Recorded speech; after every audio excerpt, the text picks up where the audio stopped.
The Great Gatsby by F. Scott Fitzgerald. Chapter 7, Section 1. It was when curiosity about Gatsby was at its highest that the lights in his house failed to go on one Saturday night.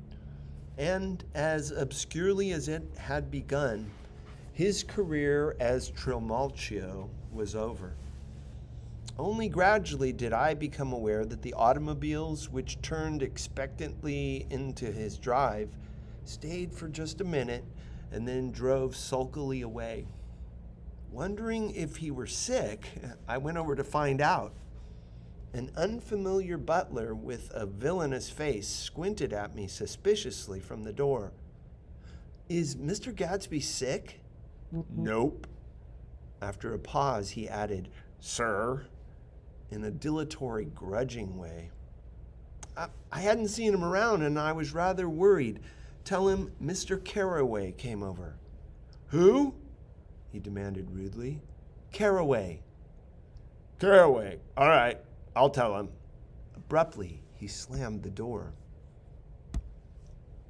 My Finn informed me that Gatsby had dismissed every servant in his house a week ago and replaced them with half a dozen others who never went into West Egg Village to be bribed by the tradesmen, but ordered moderate supplies over the telephone.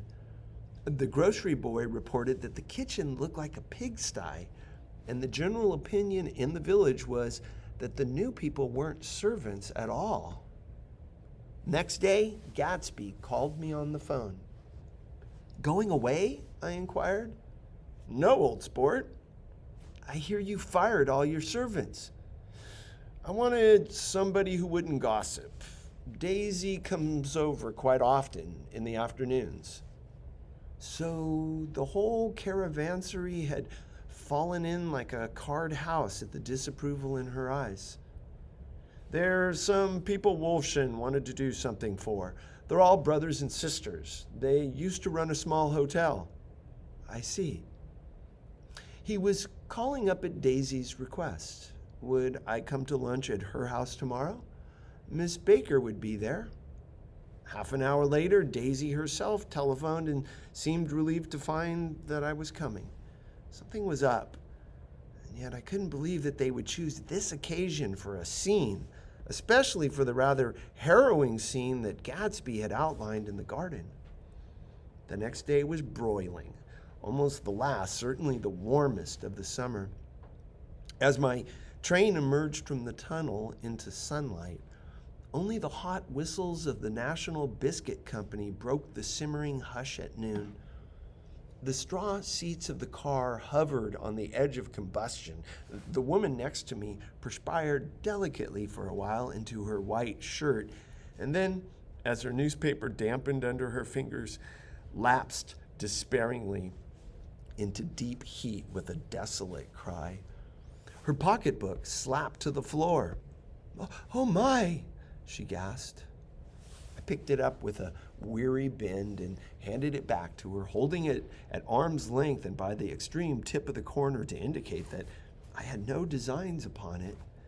But everyone nearby, including the woman, suspected me just the same. "Hot," said the conductor to familiar faces. "Some weather. Hot, hot, hot. Is it hot enough for you? Is it hot?" My commutation ticket came back to me with a dark stain from his hand. That anyone should care in this heat whose flushed lips he kissed, whose head made damp the pajama pocket over his heart. Through the hall of the Buchanan's house blew a faint wind, carrying the sound of the telephone bell out to Gatsby and me as we waited at the door. "The master's body," roared the butler into the mouthpiece. "I'm sorry, madame, but we can't furnish it.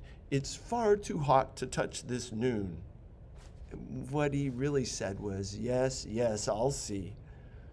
He set down the receiver and came toward us, glistening slightly, to take our stiff straw hats. "Madame expects you in the salon," he cried, needlessly indicating the direction. In this heat, every extra gesture was an affront to the common store of life. The room, shadowed well with awnings, was dark and cool. Daisy and Jordan lay upon an enormous couch, like silver idols, weighing down their own white dresses against the singing breeze of the fans. "We can't move," they said together. Jordan's fingers, powdered white over their tan, rested for a moment in mine. "And Mr. Thomas Buchanan, the athlete?" I inquired.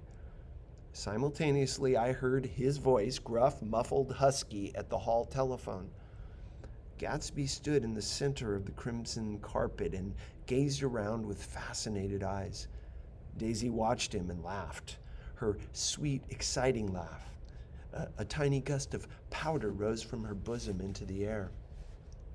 "The rumor is," whispered Jordan, "that that's Tom's girl on the telephone." We were silent. The voice in the hall rose high with annoyance. "Very well, then. I won't sell you the car at all. I'm under no obligation to you at all.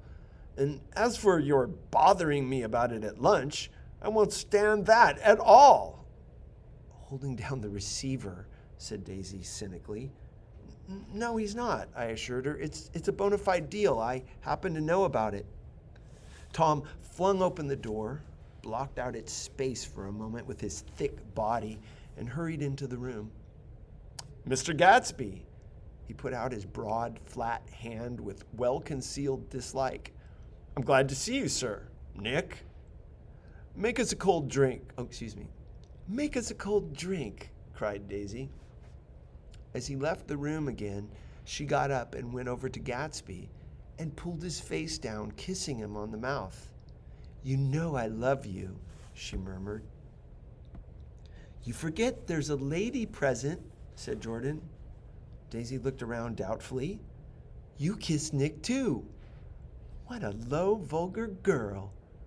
"I don't care," cried Daisy and began to clog on the brick fireplace.